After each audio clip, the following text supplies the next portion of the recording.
Assalamualaikum warahmatullahi wabarakatuh. Oke, kita lanjutkan saja ceritanya. Tapi seperti biasa, bantu tekan tombol like terlebih dahulu. Aktivitas biasa, mau ke kebun dulu cari manggis.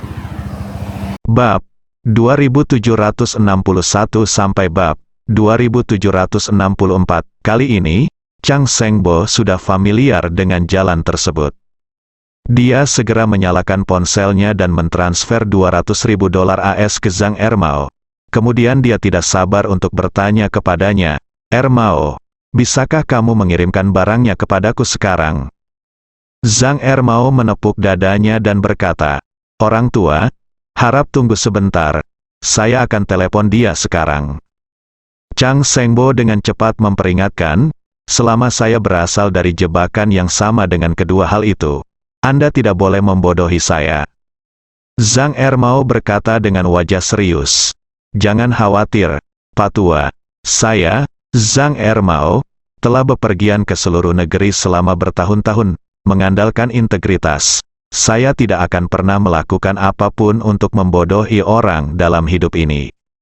Setelah itu, dia berpura-pura menjadi misterius dan berkata, "Bos saya telah menghubungi saya akan segera menelepon Anda. Saya akan mengirimkan sesuatu lagi. Harap tunggu sebentar." "Benarkah?" Chang Sengbo tiba-tiba menjadi bersemangat dan berseru, "Bagus." Mereka berdua menunggu bersama selama kurang lebih 20 menit, dan seorang kurir dari kota yang sama mengantarkannya. Pengendara itu berlari masuk dari luar Antique Street. Begitu orang ini memasuki jalan antik, dia ditatap oleh Chang Sengbo dan Yun Ruge. Tidak ada alasan lain, keduanya menemukan fluktuasi energi spiritual di tubuhnya. Chang Sengbo bahkan merasa fluktuasi ini agak familiar. Pada saat ini, Paman Chang Seng bahkan lebih bersemangat. Dia tidak bisa menahan nafas dalam hatinya. Ini adalah senjata ajaib ketiga. Saya benar-benar menikam senjata ajaib lama. Jika ada satu, ada dua, dan jika ada dua, ada tiga. Ini kami sudah punya tiga, dan sepertinya 4, 5, dan 6 lagi bukan mimpi. Saat ini, pengendara langsung menuju ke kios Zhang Ermao dan bertanya kepadanya, "Apakah kamu Zhang Ermao?" Zhang Ermao mengangguk dan bertanya kepadanya, "Di mana barang-barang saya?" Pengendara itu mengeluarkan kotak perhiasan dari sakunya dan menyerahkannya kepadanya. Setelah pihak lain pergi, Zhang Ermao membuka kotak perhiasan dan mengeluarkan cincin giok kedua yang dibuat oleh Ye Chen. Mata Chang Sengbo tidak berkedip sekalipun sejak Zhang Ermao membuka sedikit kotak perhiasan itu. Dan ketika dia melihat dengan jelas apa yang ada di dalam kotak perhiasan itu, mau tak mau dia merasa sedikit kecewa, dan bergumam, "Mengapa itu cincin yang lain?" Zhang Ermao tersenyum, "Siapa yang tahu tentang benda itu? Tanyakan pada makam guru. Ayo, mungkin dia suka memakai cincin ibu jari ketika dia masih hidup. Dia memiliki 2 ibu jari, satu di setiap sisi. Bukankah ini terlihat mengesankan?" Chang Sengbo merasa sedikit tertekan. Dia sebenarnya tidak terlalu tertarik dengan senjata sihir arai pasif semacam ini. Menurutnya, dibandingkan dengan yang didapatnya kemarin yang bisa memanggil petir, senjata ajaib ini tidak ada bandingannya dengan langit dan bumi. Harapan yang ada di dalam hatinya masih berharap mendapatkan senjata ajaib yang bisa meningkatkan kekuatan serangannya. Tapi sekarang ada cincin lain, harus beli atau tidak? Jika Anda mengatakan membelinya, Anda sudah memilikinya, dan Anda belum tahu apa efeknya. Jika Anda tidak membelinya, itu juga merupakan senjata ajaib, dan Anda tidak bisa membiarkannya lolos begitu saja, kanan. Saat dia merasa tertekan, Zhang Ermao di sampingnya berkata, "Orang tua, jika Anda ingin saya memberitahu Anda dapat membeli cincin ini juga. Jika waktunya tiba, kedua ibu jari akan memakai satu di setiap sisi, dan yang utama benda itu akan menjadi sederet mie." Hati Chang Sengbo dia berpikir secara diam-diam, karena saya telah memberitahu Tuan Inggris tentang cincin itu. Adalah hal yang baik untuk membeli yang kedua sekarang. Satu akan diberikan kepada Tuan Inggris, dan yang lain bisa disimpan untuk diriku sendiri. Jika itu benar-benar hal yang baik, setidaknya aku bisa. Saya tidak tahu cara memukul dada dan kaki saya. Memikirkan hal ini, dia berkata kepada Zhang Ermao, "Oke, karena itu terkait dengan cincin di jari, lalu saya juga ingin yang ini, atau $1,5 juta AS, bukan?" Zhang Ermao berkata dengan cepat, "Orang tua, kali ini $500.000 tidak lagi cukup. Atasan saya telah memberitahu saya hal itu, cincin ini adalah yang terakhir. Setelah terjual, tidak akan ada lagi. Jadi saya tidak akan menjualnya dengan harga kurang dari $1 juta AS, $1 juta. Chang Shengbo merasa sedikit tidak puas. Dia berkata dengan gembira, harganya menjadi 2 kali lipat ketika duduk di tanah. Zhang Ermao berkata tanpa daya, "Orang tua, saya juga bekerja untuk orang lain. Saya harus menjualnya dengan harga berapapun yang mereka tetapkan. Jika menurut Anda harganya tinggi, tidak masalah. Lagi pula, Anda sudah memiliki salah satu dari barang-barang ini, jadi tidak perlu membeli yang kedua." Chang Shengbo segera mengulurkan tangan untuk menyelanya, dan berkata dengan serius, "Saya pasti menginginkan barang ini, tetapi menurut saya milik perusahaan ini harga terlalu tinggi. Anda tidak baik, saya tidak kekurangan uang kecil ini, tetapi saya sedikit tidak bahagia." Zhang Ermao mengangguk, seolah-olah saya memahami Anda, dan berkata dengan serius, "Sejujurnya, Pak Tua, saya mengerti suasana hatimu, tapi aku sejujurnya, barang antik pada dasarnya berharga. Saya hanya mendapat 2 pasang cincin jempol giok ini. Jika Anda membeli semuanya, Anda pasti akan menyimpannya sebagai barang langka di tangan Anda, mungkin dalam beberapa tahun. Jika kamu menjualnya lagi, harganya bisa berlipat ganda lagi." Paman Chang Sheng menghela nafas dalam hatinya, saya membeli senjata ajaib dan bagaimana saya bisa menjualnya untuk dibawa pulang, tidak mungkin menjualnya seharga 100 juta.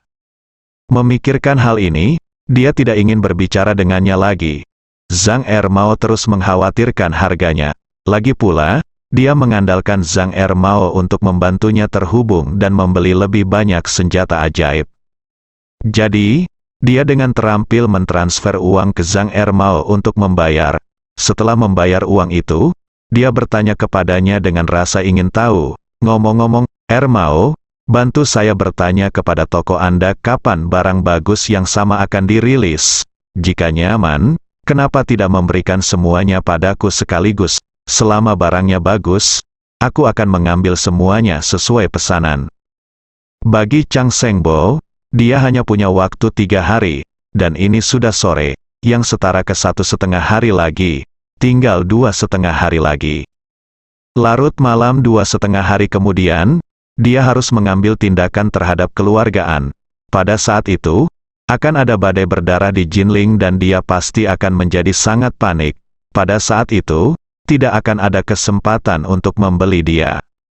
Zhang Ermao memandang Paman Chang Sheng dan berkata dengan kata-kata yang diberikan Ye Chen kepadanya, "Orang tua, lain kali kita mengirimkan barang, mungkin diperlukan waktu sekitar 7 hingga 10 hari. "Apa, 7 hingga 10 hari? Chang Shengbo tertegun.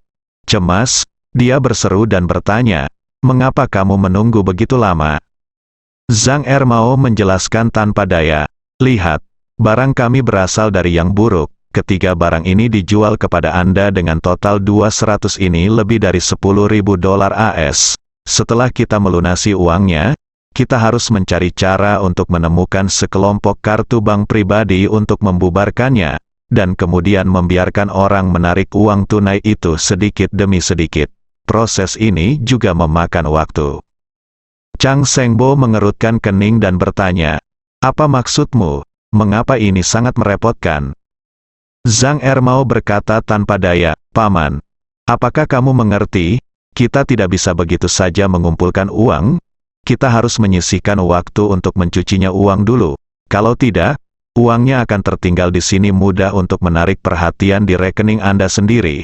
Dan jika terjadi sesuatu suatu hari nanti, jika uang itu tertinggal di rekening, bukankah akan segera disita oleh polisi?" Chang Shengbo memahami modus operasi kelompok orang ini, ilegal. pendapatan dari menggali dan menjual kembali barang antik itu sendiri adalah uang gelap, dan memang ada risiko jika tidak mencucinya. Meskipun dia mengerti di dalam hatinya, dia tidak bisa menahan perasaan tidak sabar dan berkata, "Ermao, aku tidak bisa menunggu 7 sampai 10 hari." Zhang Ermao merentangkan tangannya, "Kamu tidak bisa menunggu dan aku tidak bisa tolonglah. Sejujurnya, aku tidak sabar menunggumu. Aku memang mendapatkan banyak barang dari makam itu kali ini, dan aku benar-benar ingin menjualmu lebih banyak, tapi aku hanya seorang pelacur kecil di sana, dan saya tidak dapat membuat keputusan akhir mengenai masalah ini." Paman Chang Seng tidak mau. Dia segera memohon, "Ermao, tolong bantu saya. Saya dapat berdagang kapan saja dalam 2 atau 3 hari ke depan. Anda tidak harus khawatir tentang uang. Saya punya banyak. Selama Anda dapat meyakinkan atasan Anda untuk memberikan barang-barang itu kepada saya sesegera mungkin, kesepakatan akan selesai pada saat itu. Untuk 1 potong, saya akan memberi Anda tambahan 10% biaya tunjangan pribadi, tetapi jika terlambat, saya mungkin benar-benar harus pergi."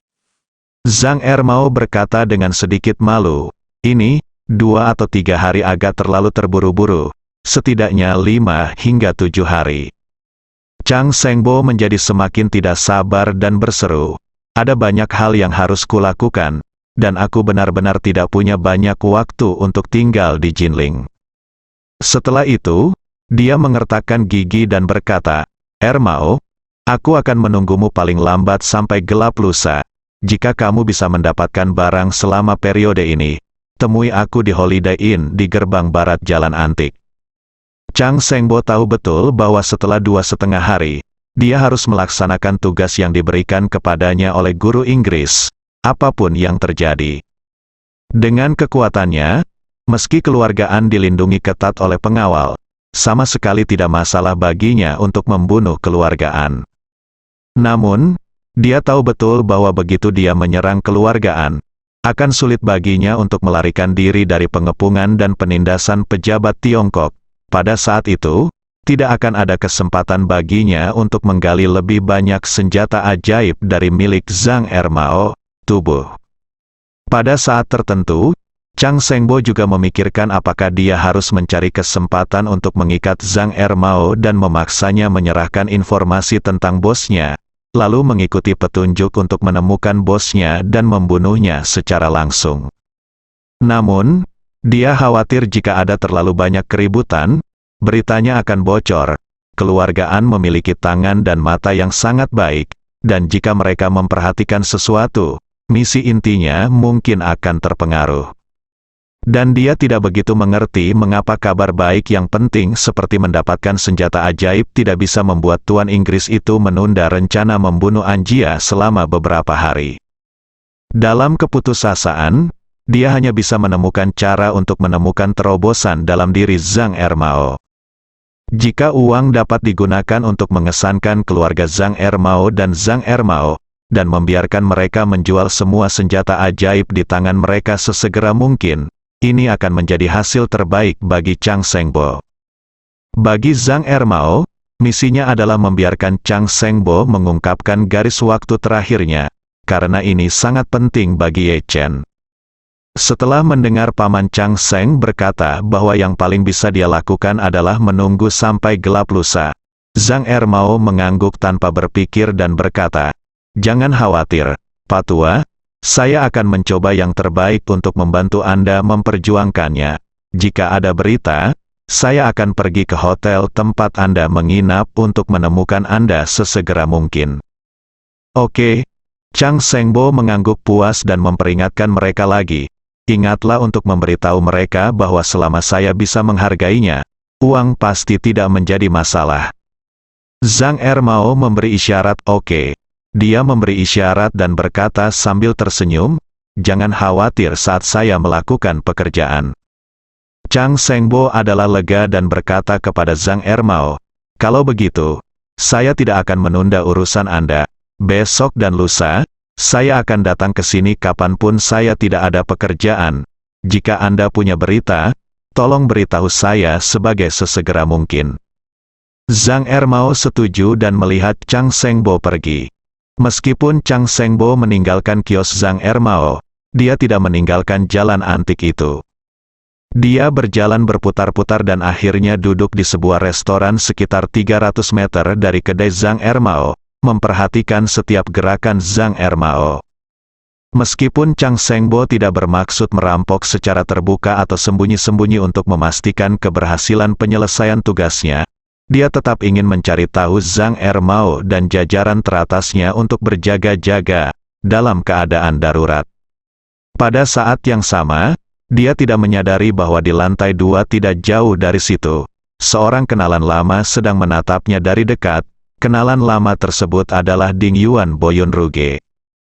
Pada pukul 5 sore, Zhang Ermao menutup kiosnya, menelepon petugas istana Buckingham, dan memesan Rolls-Royce untuk menjemputnya di pasar barang antik. Dia sekarang menjadi tamu di kamar presidensial di istana Buckingham selama dia tinggal. Petugas memiliki Rolls-Royce untuk penggunaan eksklusifnya. Rolls-Royce berhenti di pinggir jalan, pengemudi yang mengenakan jas dan sarung tangan putih keluar dari mobil, membukakan pintu belakang untuk Zhang Ermao, dan berkata dengan hormat, "Tuan Zhang, silakan masuk, Zhang." Ermao mengangguk. Dia mengangguk dan masuk ke dalam mobil dengan sembarangan. Sopir bertanya kepadanya, "Tuan Zhang, kemana Anda akan pergi selanjutnya?" Zhang Ermao melambaikan tangannya dengan anggun dan berkata sambil tersenyum, "Pergi ke Internasional Yinghuang." Internasional Yinghuang.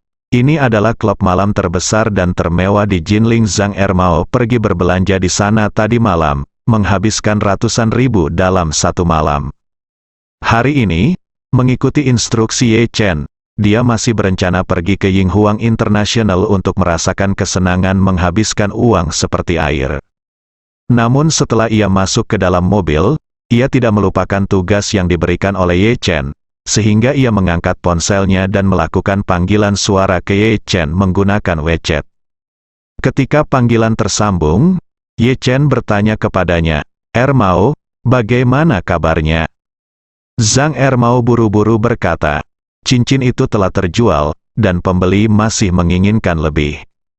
Ye Chen berkata, "Jika Anda menginginkannya barangnya, Anda bisa memintanya untuk menunggu sebentar. Polisi dan bank akhir-akhir ini telah bekerja sama dengan sangat erat. Jika sumber transfer dalam jumlah besar tidak diketahui, mereka akan dengan mudah menjadi sasaran mereka, terutama transfer dolar AS semacam ini, jadi itu perlu memperhatikannya akhir-akhir ini. Cepat dan kosongkan semua uangnya. Beritahu pembeli bahwa Anda akan mengirimkan barang kepadanya dalam seminggu." Zhang Ermao berkata dengan cepat, tetapi pembeli tidak bisa menunggu selama itu. Dia memberitahuku hari ini bahwa dia akhirnya akan mengirimkan barang kepadanya. Paling lambat, kita hanya bisa menunggu sampai hari lusa gelap. Apa menurutmu kita harus mengirimkan barang kepadanya lebih awal? Lagi pula, tidak ada toko seperti itu setelah melewati desa ini. Mendengar Zhang Ermao berkata, hitungan yang melanggar King Hui hanya bisa menunggu sampai sebelum hari mulai gelap lusa, Ye Chen tiba-tiba merasakan hawa dingin di hatinya. Dia merasa karena pihak lain akan mengatakan itu, maka lusa kemungkinan besar adalah waktu baginya untuk mengambil tindakan. Jika harus ada pertarungan antara dia dan aku, maka pertarungan ini harusnya terjadi pada malam hari lusa. Jadi, dia berkata kepada Zhang Ermao, "Saya akan memikirkan masalah ini lagi.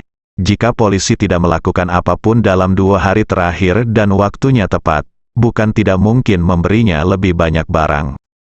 Zhang Ermao bertanya, "Kalau begitu saya mau, apakah Anda ingin memberitahu pembeli terlebih dahulu?" "Tidak perlu," Ye Chen berkata dengan tenang. "Untuk berhati-hati, mari kita amati secara rahasia dulu dan jangan terlalu proaktif untuk saat ini." "Oke." Zhang Ermao tersenyum dan berkata, "Kalau begitu, apa yang perlu kamu lakukan dalam 2 hari?" Ye Chen berkata, "Mari kita terus menjalankan kios di Jalan Antik. Saya akan memberitahu Anda jika ada keadaan khusus." "Baik." Zhang Ermao menutup telepon dan merekam panggilan suara dengan Ye Chen, menghapusnya, lalu memasukkan telepon kembali ke sakunya dan mulai menutup matanya dan bermeditasi. Dia bingung. Saya tidak tahu mengapa Tuan Ye sangat berhati-hati. Dia secara khusus menyuruh saya untuk berbicara dengannya sesuai dengan naskah yang dia tetapkan meskipun saya sudah berada di dalam mobil istana Buckingham. Bukankah Tuan Ye masih mempercayai orang-orangnya di istana Buckingham?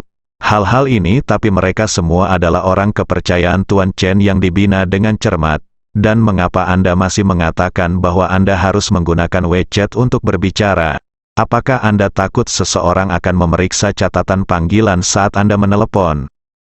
Zhang Ermao tidak tahu bahwa isi panggilan teleponnya dengan Ye Chen barusan adalah Chang Shengbo, yang duduk di taksi di belakang, mendengar semuanya dengan jelas.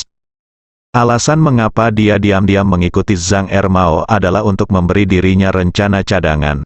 Selain itu, batas waktu terakhir untuk mengambil tindakan adalah lusa. Jadi dia tidak punya tugas lain sekarang. Dia mungkin juga mengambil kesempatan untuk mengikuti Zhang Ermao dan mengetahui situasinya dengan jelas. Ada baiknya dia bisa menemukan keluarga sebelumnya. Justru karena itulah dia terus memusatkan energi spiritualnya dan mendengarkan setiap kata yang diucapkan Zhang Ermao di dalam mobil dan setiap kata yang diucapkan di ujung telepon yang lain. Setelah mendengarkan ini, dia sangat percaya pada semua yang dikatakan Zhang Ermao sebelumnya. Tak lama kemudian, Rolls-Royce yang ditumpangi Zhang Ermao berhenti di pintu masuk Yinghuang International. Ketika penjaga pintu dari Yinghuang International melihat Rolls-Royce yang ditumpangi Zhang Ermao, dia buru-buru datang ke pinggir jalan untuk menunggu menyambutnya. Begitu mobil berhenti, dia segera membuka pintu Zhang Ermao dan berkata dengan hormat, "Tuan Zhang, Anda di sini." Zhang Ermao mendengus, dengan santai mengeluarkan uang beberapa ratus yuan, dan menyerahkannya kepada pihak lain dengan bangga. Pada saat ini, seorang humas wanita yang mempesona berjalan mendekat, memutar pinggangnya, dan bertanya dengan nada manis dan lembut, "Saudara Zhang, ini dia, apa yang akan kamu lakukan hari ini?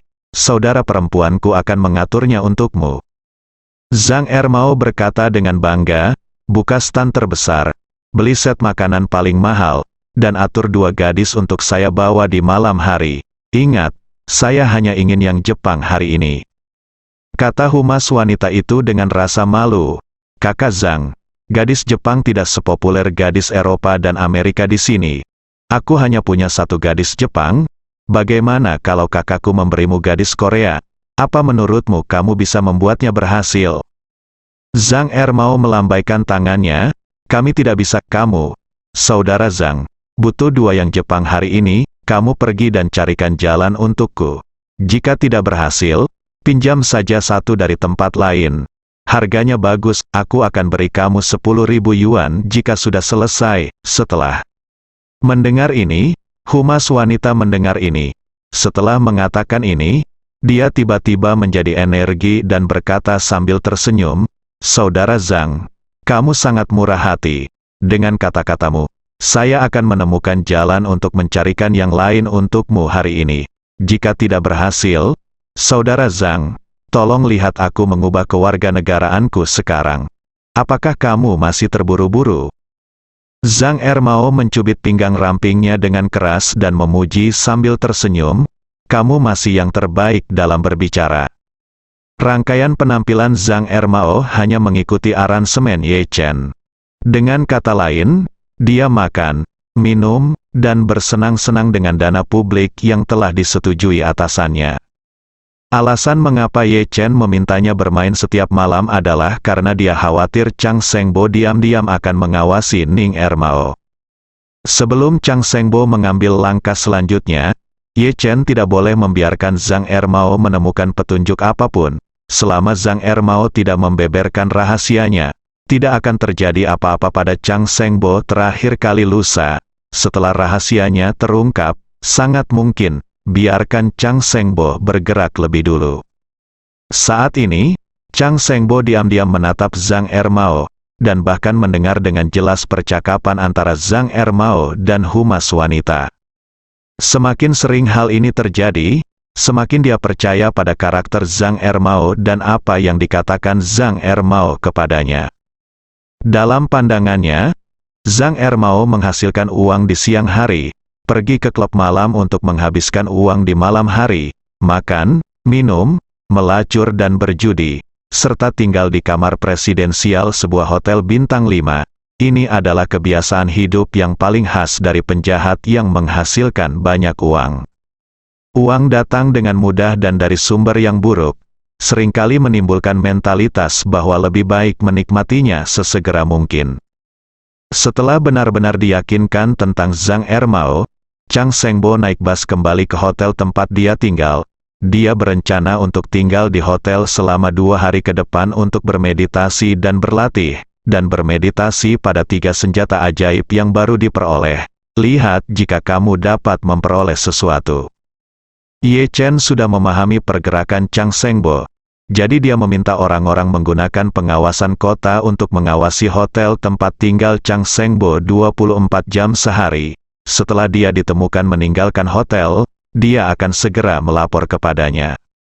Adapun Yun Ruge, dia hanya berhasil menghindari pandangan Chang Shengbo dan Ye Chen. Dia diam-diam bersembunyi di Jinling sendirian, diam-diam memperhatikan setiap gerakan Chang Shengbo. Malam itu, Yun Ruge dengan jujur melaporkan semua yang terjadi hari ini kepada guru Inggris. Ketika Tuan Inggris mengetahui bahwa Paman Chang Sheng telah memperoleh senjata ajaib lainnya, dia sudah dipenuhi dengan pertanyaan. Di era berakhirnya Dharma ini, senjata sakti sudah lama menjadi sangat langka. Bahkan beberapa senjata sakti yang dimiliki Tuan Inggris semuanya ditinggalkan oleh Tuan-Tuan Inggris. Sedangkan untuk Master Inggris sendiri, dia tidak memiliki kesempatan untuk menguasai cara menyempurnakan senjata ajaib.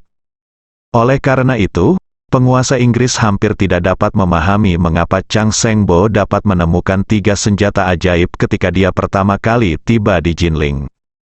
Tepat ketika guru Inggris sedang bingung, umur panjang Bo memikirkannya dan memutuskan untuk melaporkan kepada guru Inggris tentang senjata ajaib ketiga yang dia dapatkan hari ini. Apa yang dia harapkan adalah demi 2 senjata ajaib ini, Master Inggris itu akan menghentikan sementara rencana membunuh Anjia, sehingga dia bisa memiliki lebih banyak waktu untuk menggali lebih dalam tentang Zhang Ermao dan kontak online-nya. Namun, ketika dia melaporkan situasinya kepada Master Inggris hanya berkata dengan enteng, meskipun senjata ajaib itu berharga, itu pasti tidak lebih penting daripada membunuh keluargaan. Saya tidak peduli berapa banyak senjata ajaib yang Anda bisa dapatkan. Sebelum tengah malam besok malam, Anda harus mengambil tindakan terhadap keluargaan.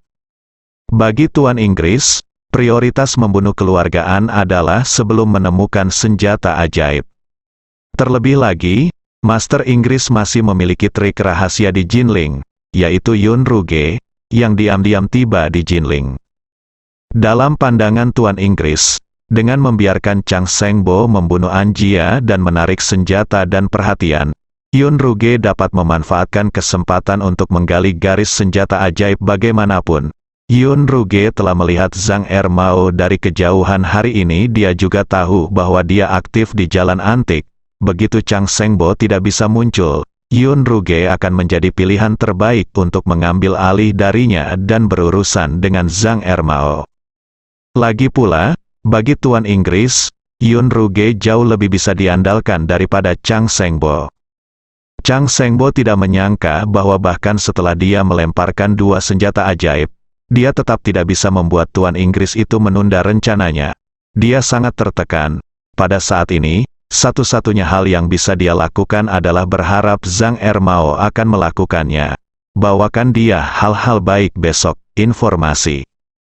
Keesokan harinya, Zhang Ermao tidur lagi sampai jam 3 pagi. Marvin tidak mencarinya. Jadi setelah makan mewah di hotel pada siang hari, dia dengan santai pergi ke Jalan Antik dan terus menjual kiosnya. Begitu kiosnya berdiri, Paman Chang Sheng datang. Melihat ekspresi mabuk Zhang Ermao, dia tidak sabar untuk bertanya kepadanya, "Ermao, apakah bosmu sudah memberimu surat itu?" Zhang Ermao menggelengkan kepalanya, menguap dan berkata, Belum. Mereka telah memikirkan berbagai cara untuk menarik uang tunai dari tadi malam hingga sekarang. Jumlah uang tunai yang ditarik setiap kali tidak boleh terlalu banyak, jadi mungkin akan memakan waktu cukup lama. Chang Sengbo sedikit kesal dan berkata, Mao, saya mungkin harus meninggalkan Jinling besok malam. Jika saya pergi, kita tidak akan memiliki kesempatan untuk bekerja sama di masa depan. Zhang Mao juga berkata dengan ekspresi menyesal, orang tua, besok malam ini waktunya memang agak sempit. Bagaimana kalau kamu tinggal beberapa hari lagi? Kamu bisa menunggu 3-5 hari lagi. Kalau kamu benar-benar bosan, kamu bisa pindah ke istana Buckingham untuk tinggal bersamaku. Aku akan berkendara ke sana. Saya memiliki kamar presidensial. Saya hanya akan tidur di salah satu dari 4 kamar tidur. Anda dapat tidur di 3 kamar tidur yang tersisa sesuka Anda. Chang Sengbo menolak, Mao, terima kasih atas kebaikan Anda, tapi saya sudah tua dan tidak peduli dengan kamar presidensial. Kemewahan mewah seperti ini tidak ada perasaannya. Lagi pula, saya belum pernah bercanda dengan Anda sebelumnya. Yang paling bisa saya lakukan adalah menunggu sampai besok malam. Sebaiknya Anda mencari cara untuk hubungi bos Anda lagi dan katakan padanya bahwa jika tidak ada berita besok malam, jika itu barangnya, maka tidak perlu bekerja sama di masa depan. Zhang Mao mengangguk, oke, kalau begitu saya akan bertanya dan saya akan memberi Anda surat besok. Paman Chang Seng buru-buru berkata, kalau begitu sampai jumpa di sini besok. Oke, Zhang Mao setuju tanpa ragu-ragu, menepuk dadanya dan berkata, sampai jumpa besok. Malam itu, Zhang Mao mengambil bus ke Yinghuang Internasional untuk ketiga kalinya. Ini sudah hari ketiga berturut-turut dia berada di sini. Sama seperti 2 masa sebelumnya, saat ini ia masih menghabiskan uang seperti air dan dikelilingi wanita cantik. Zhang Mao tidak minum banyak hari ini karena samar-samar dia bisa menebak bahwa kehidupannya yang memanjakan dan boros akan berakhir malam ini. Begitu Tuan Ye tidak perlu lagi bertindak sendiri, dia harus kembali ke rumah Tianxiang untuk membantu Tuan Hong Wu kelola adik-adik di bawah komandonya dan kelola properti atas namanya. Sebagai seorang master lagi, statusnya di dunia 1 tingkat lebih tinggi dari 4 Raja Hongwue. Tidak mungkin dia pergi ke klub malam setiap hari untuk menghabiskan siang dan malam. Oleh karena itu, hari ini, dia menghargai pengalaman indah terakhir ini. Malam itu, Ye Chen berbaring di tempat tidur dan begadang sepanjang malam. Dia terus memikirkan apa yang akan dia lakukan jika Paman Chang Seng langsung pergi ke Wan Liu Villa besok malam. Haruskah dia langsung mencari tempat tak berpenghuni untuk mencegat Chang Sengbo dan membunuhnya dengan seluruh kekuatannya? Atau haruskah dia menunggu Chang Sengbo tiba di Wan Liu Villa dan bersiap menyerang kakek nenek dan keluarganya, lalu tiba-tiba membunuhnya secara tiba-tiba? Pada awalnya, Ye Chen lebih cenderung pada yang pertama. Hal ini terutama karena dia belum ingin bertemu dengan kakek dan neneknya serta keluarganya. Alasan mengapa dia tidak mau bukan hanya karena dia ingin menyembunyikan dirinya, tetapi juga karena Ye Chen tidak pernah mempersiapkan persiapan mental untuk bertemu kakek neneknya dan keluarga mereka. Melihat kembali ke awal, kakek saya selalu memiliki sikap buruk terhadap ayahnya, sehingga dalam hati Ye Chen, tidak peduli siapa yang membunuh orang tuanya, keluarga kakeknya, dan keluarganya semua memiliki tanggung jawab yang tidak dapat disangkal. Hal ini pula yang menjadi alasan mengapa ia tidak pernah ingin bertemu dengan kakek dan keluarganya, serta selalu mengkritik kakek dan kakeknya. Oleh karena itu, ide awal Ye Chen adalah memilih tempat yang cocok untuk bertarung sampai mati bersama Chang Sengbo. Jika dia menang, dia akan pergi dan menyembunyikan kelebihan dan ketenarannya. Jika dia kalah, kemungkinan besar dia akan mati di tangan Paman Chang Seng.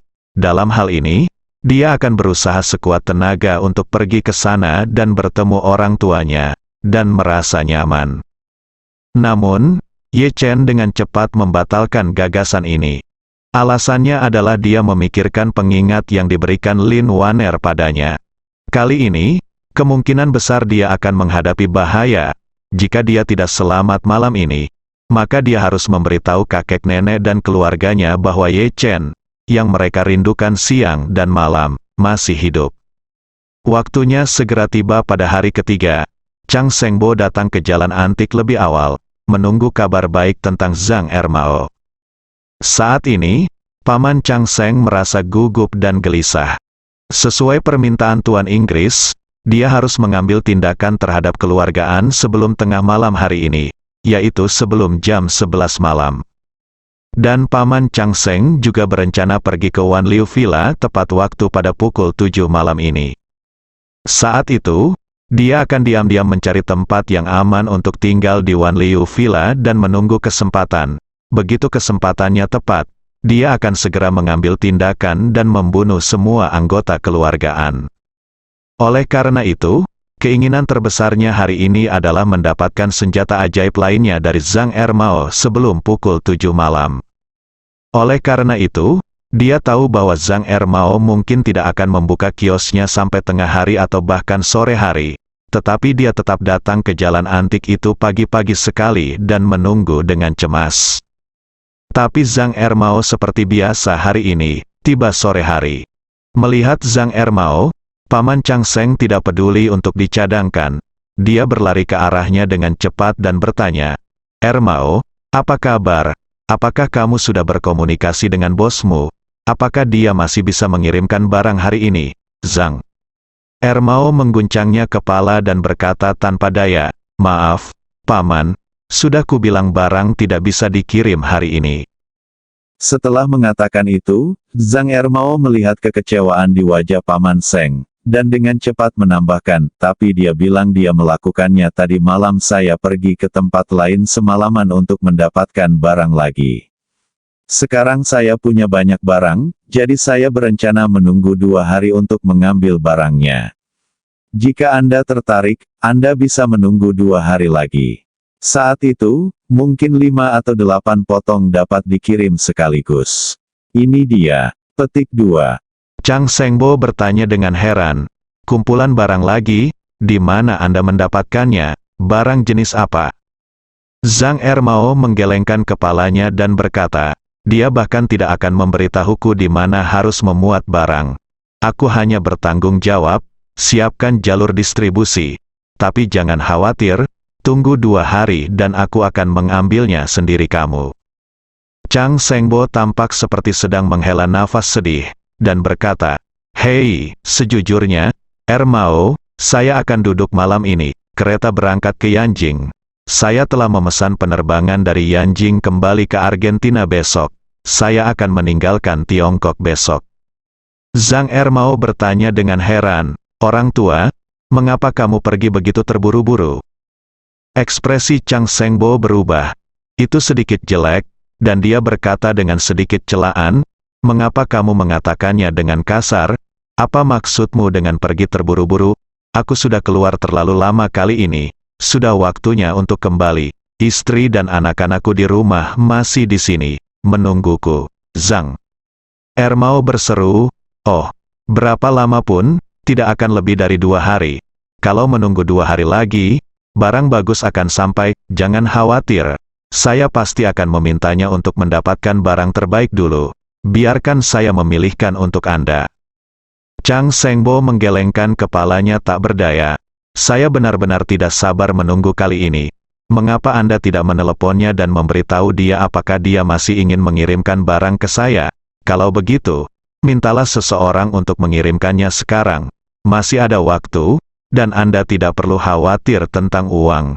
Selama barangnya bagus, meskipun Anda meminta saya menggandakan harganya, saya tidak akan punya masalah." Zhang Ermao mengangkat bahu dan berkata, "Saya baru saja menelepon. Saya memberitahu dia di sini, dan saya bahkan mengatakan kepadanya bahwa jika itu benar-benar merepotkan baginya, saya dapat berkendara ke sana untuk mengambilnya. Tetapi mereka mengatakan itu akan terjadi, harus paling cepat lusa." Setelah mengatakan itu, Zhang Ermao berkata lagi, "Saya akan jujur kepada Anda. Alasan mengapa kelompok orang ini dapat terus melakukan bisnis ini tanpa ketahuan adalah karena mereka jangan utamakan uang, tapi utamakan keselamatan, agar bertahun-tahun tidak terbalik. Jika ada yang bisa membuat mereka mengubah rencana awal dengan menawarkan harga tinggi, maka mereka pasti sudah lama ditangkap oleh Lei Zi. Setelah mendengar ini, kerinduan hati Chang Sengbo akan senjata ajaib itu benar-benar mati. Dia mengangguk ringan dengan sangat kecewa dan menghela nafas. Sepertinya tidak ada kesempatan untuk bekerja sama lagi kali ini. Zhang Ermao juga tampak menyesal. Tidak ada cara lain, Tuan. Mari kita bekerja sama lagi jika kita memiliki kesempatan di masa depan. Zhang Ermao berkata lagi, ngomong-ngomong, Paman, tidak bisakah kamu menunggu sampai jam 7? Jika tidak, aku akan memperjuangkanmu nanti. Jika aku bisa memperjuangkannya, aku akan pergi ke Holiday Inn untuk menemukanmu. Paman Chang Seng telah putus asa di dalam hatinya, tetapi setelah mendengar kata-kata Zhang Ermao, dia mengangguk dengan gembira dan berkata, saya akan berada di Holiday Inn sampai jam 7. Oke. Zhang Ermao mengangguk berat dan berkata, saya akan menjadi orang pertama yang mendengar berita apapun, pergi ke sana.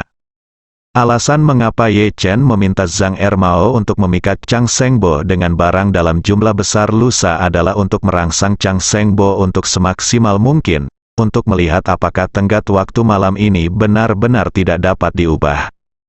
Jika Chang Sengbo masih tidak sabar menunggu di depan 5 atau 8 senjata ajaib, itu membuktikan bahwa waktu ini telah ditentukan oleh Master Inggris dan sama sekali tidak ada ruang untuk perubahan. Pada saat ini, Chang Sengbo yang kecewa, setelah mengucapkan selamat tinggal kepada Zhang Ermao, meninggalkan jalan antik itu dengan sedih. Dia tahu bahwa jika bos Zhang Ermao masih memiliki senjata ajaib di tangannya, dia tidak akan memiliki kesempatan untuk itu. Dalam beberapa jam ke depan, dia akan kembali dan membuat persiapan. Dia akan pergi ke Wan Liu Villa malam ini dan membunuh semua anggota keluarga membunuh. Beberapa menit kemudian, Ye Chen pun mendapat pesan dari Zhang Erva. Pesannya hanya berupa satu kalimat, pembeli tidak bisa menunggu hingga lusa.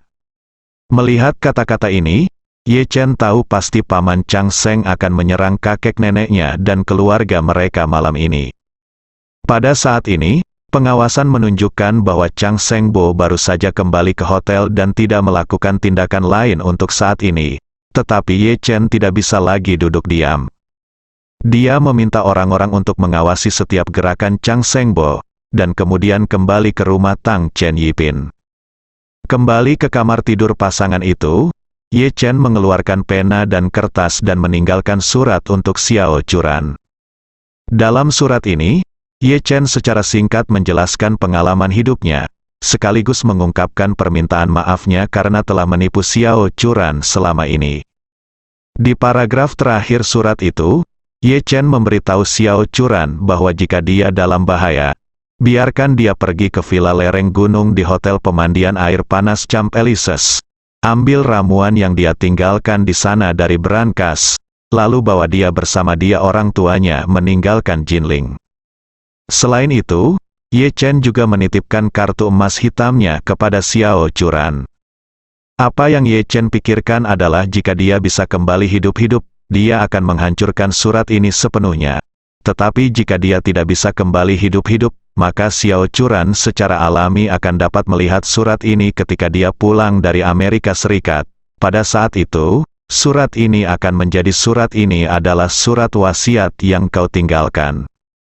Setelah melakukan semua ini, Ye Chen meninggalkan rumah sebelum Chang Sengbo meninggalkan Holiday Inn, berencana pergi ke Hotel Pemandian Air Panas Champ Elysees, di mana dia akan menunggu langkah Chang Sengbo selanjutnya. Sudah lewat jam 5 sore ketika Ye Chen tiba di villa lereng gunung di Pemandian Air Panas Champ Elysees.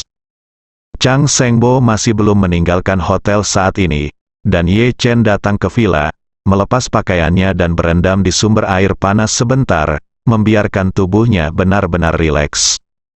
Pukul 5:30, Ye Chen mengenakan setelan hitam malam hari, menyimpan 2 senjata ajaib, perintah guntur dan pedang penusuk jiwa, di dekat tubuhnya, dan mengeluarkan 3 pil penguat Yuan, 3 pil peremajaan, dan 3 pil pembentuk kembali. Bawalah ke dekat tubuh Anda.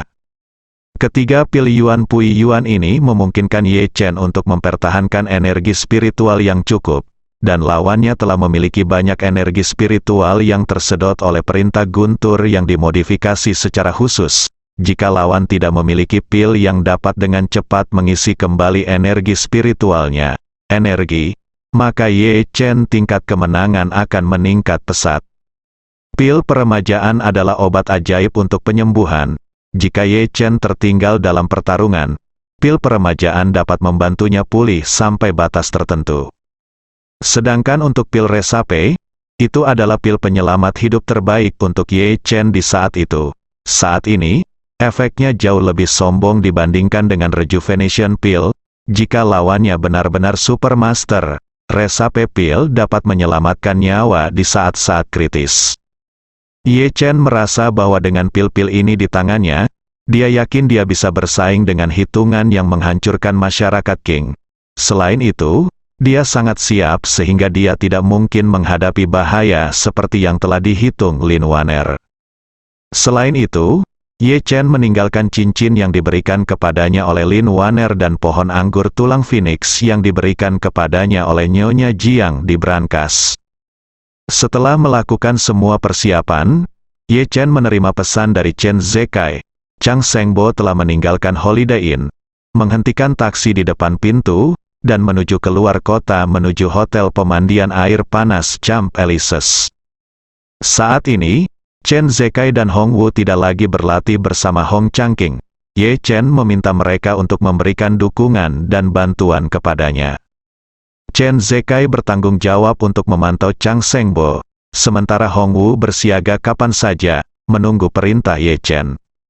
Setelah menerima berita bahwa Paman Chang Sheng telah berangkat, mata Ye Chen berkilat dengan tatapan tegas, dan dia berkata dengan suara dingin, "Kamu akhirnya sampai di sini."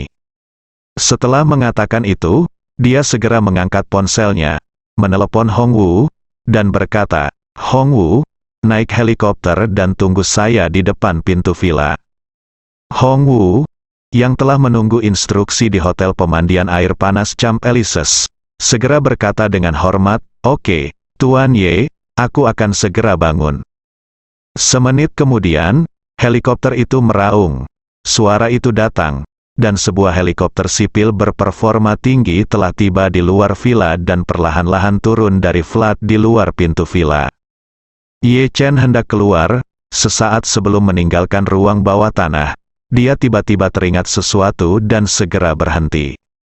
Sesaat kemudian, ketika Ye Chen keluar dari villa, helikopter sudah berhenti dengan mantap di depan pintu. Ye Chen naik helikopter, dan Hong Wu di kabin berkata dengan hormat, "Tuan Ye, apa instruksi Anda selanjutnya?" Ye Chen memandangnya, lalu ke pilot, dan memperingatkan, "Hong Wu, Anda akan segera tiba. Kalian boleh turun dulu, asal pilotnya di sini standby." Setelah itu, ia berkata kepada pilotnya, "Mulai sekarang, kamu dan aku akan menunggu di sini. Kamu harus menyiapkan helikopter untuk lepas landas pukul sepanjang waktu. Selama saya bilang ayo berangkat, lepas landas secepat mungkin dan menuju Wan Liu Villa." Pilot segera berkata, "Baik, Tuan Ye." Hong Wu dengan cepat bertanya, "Tuan Ye, seberapa besar untuk apa kamu pergi ke Wan Liu Villa? Sebaiknya aku menemanimu." "Tidak perlu," Ye Chen berkata dengan tenang. "Kamu tetap di sini untuk menjaga ketertiban di sini." Hong Wu tiba-tiba merasa tidak nyaman dan tidak bisa menahan diri untuk bertanya, "Tuan Ye, apa yang kamu punya? Hal-hal besar harus dilakukan. Hong Wu bersedia mengikutimu dan melakukan yang terbaik." Ye Chen melambaikan tangannya dan berkata dengan serius, "Hong Wu, dengarkan. Aku ingin kamu tetap di sini. Ada tugas lain yang sangat penting. Tugas ini hanya Anda yang memenuhi syarat." Hong Wu berkata dengan tergesa-gesa, "Tuan Ye, tolong beritahu saya." Ye Chen berkata kata demi kata, "Hong Wu, tidak peduli apa yang terjadi di luar malam ini atau bagaimana caranya, ada banyak kebisingan di sana. Jangan ungkapkan kepada siapapun, keberadaanku tidak akan membiarkan siapapun pergi dari sini. Jika aku tidak kembali sebelum fajar besok, katakan pada semua orang untuk tidak mencariku. Saat berita itu tersebar dan kita bubar, semua orang akan berpura-pura tidak pernah mengenalku. Apakah kamu mengerti? Bersambung.